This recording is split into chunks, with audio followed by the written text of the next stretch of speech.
So Algebra B 8.7 is the Pythagorean theorem. Okay, so Pythagorean theorem on page 366 says in a right triangle, the square of the length of the hypotenuse C is equal to the sum of the squares of the lengths of the legs A and B.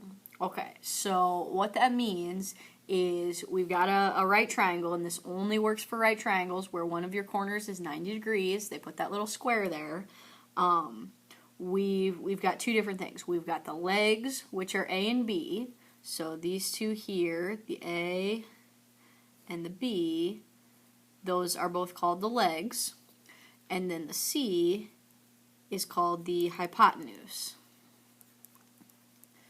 Now, the hypotenuse is always the longest side, okay? So no matter what these side lengths are here, the C is always the longest side. And that longest side is always opposite the 90-degree corner, okay? So the C can only be the one that's opposite the 90, and it has to be the longest, okay? Your A and B are interchangeable, but your C always has to be the longest, opposite the 90, okay? So what we have here is we have a formula. So we have a squared plus b squared is equal to c squared. What this does is it helps us to find the side lengths of a right triangle. Okay.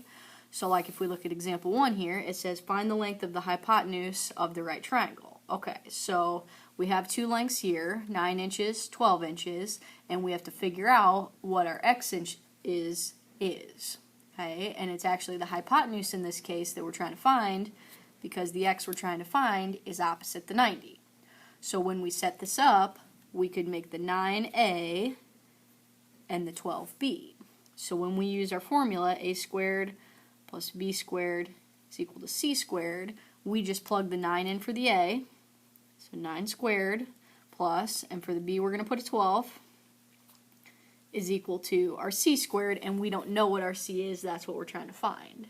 Now, we could have made the 12 an A and the 9 a B, and that would have been fine too. Those two are interchangeable. Okay?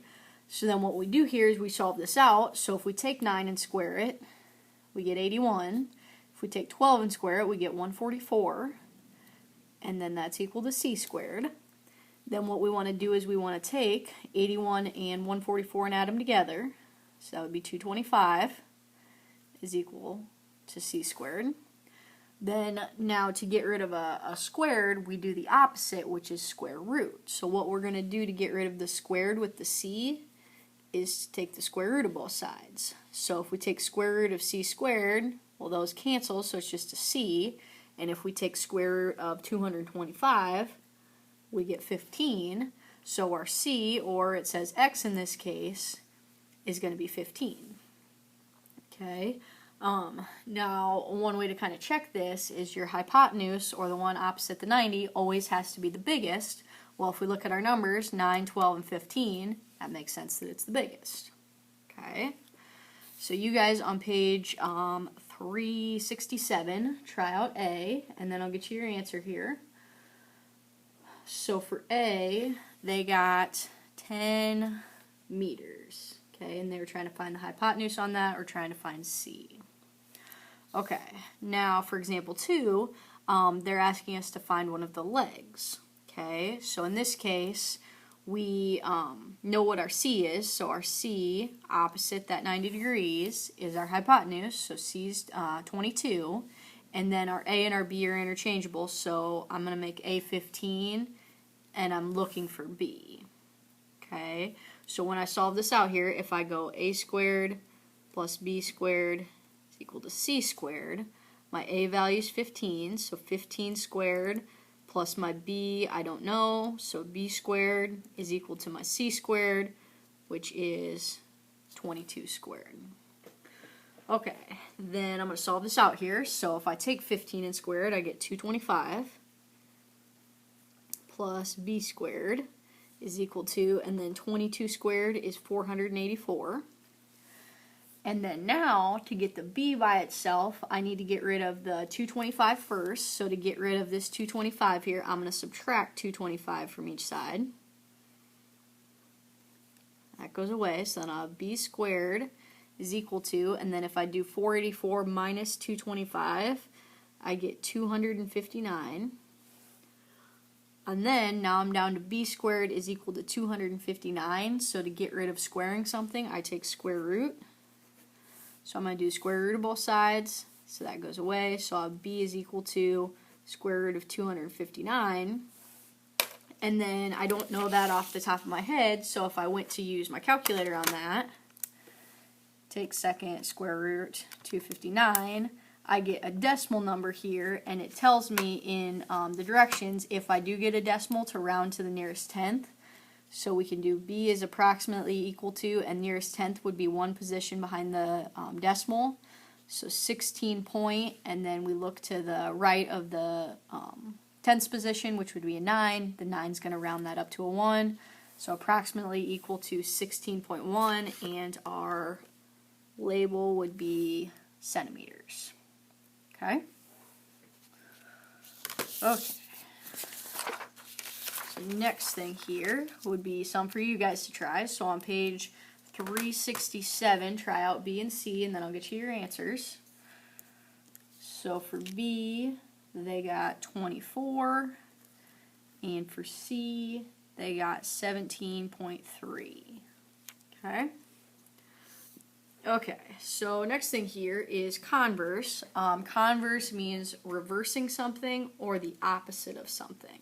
So we're going to do converse of the Pythagorean theorem. Okay, so on page 368 has that converse of the Pythagorean theorem. So it says if C is the measure of the longest side of a triangle and C squared is equal to A squared plus B squared, then the triangle is a right triangle. Okay, so before we started with having a right triangle and we had to find out the side lengths.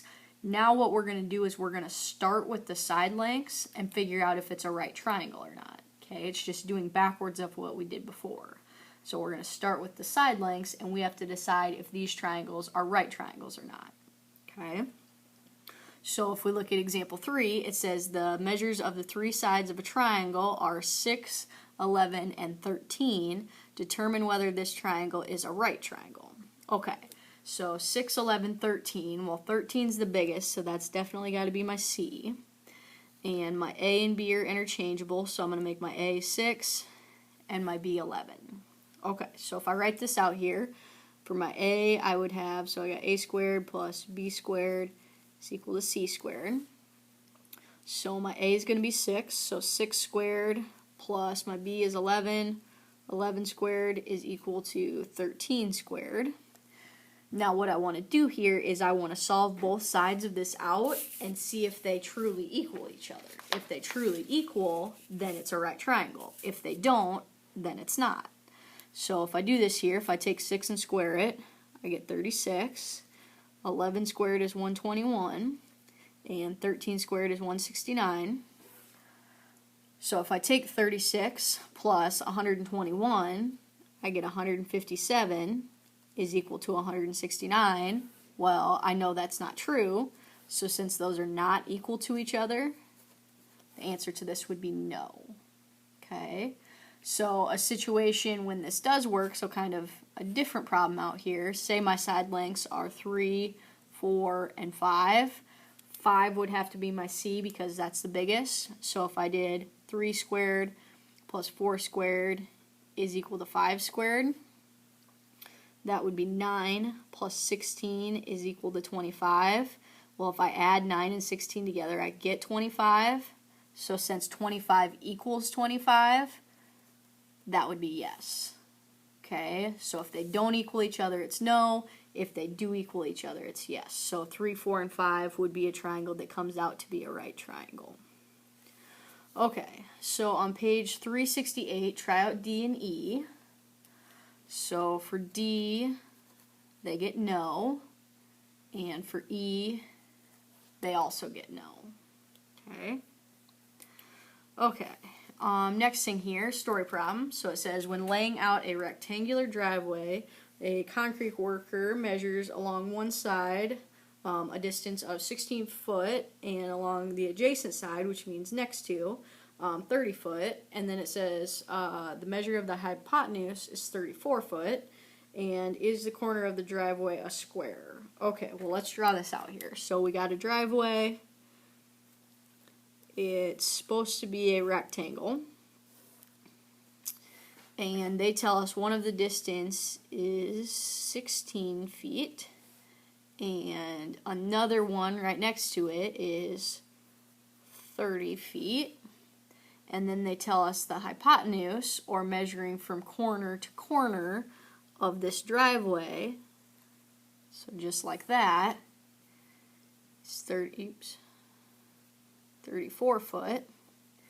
And what they want to know is they want to know, if we go to the corner of this driveway, is it going to be a 90 degrees, okay? Because they want this driveway to be a perfect rectangle. So we've got to figure out if those two lengths there for the legs and that length of 34 for the hypotenuse is actually going to come out to be a good rectangle, making that corner 90 degrees, which would make that a right triangle there, and then the top would also be a right triangle. Okay, so let's check this. So if we do a squared plus b squared is equal to c squared, our c has got to be the 34 because that's our hypotenuse, so 34 squared. And then our a and our b will go 16 for the a, 30 for the b. So if I take 16 and square it, I get 256. If I take 30 and square it, I get 900. If I take 34 and square it, I get 1,156. Then if I take 256 plus 900, I get 1,156, which would be equal to 1,156. So since both of those are equal, this driveway would be a square because that would come out to be perfect for the right triangle. So if it comes out nice there and that corner's 90 degrees, then this would be yes. Okay, so your book page for this section is 370, 13 to 34 all.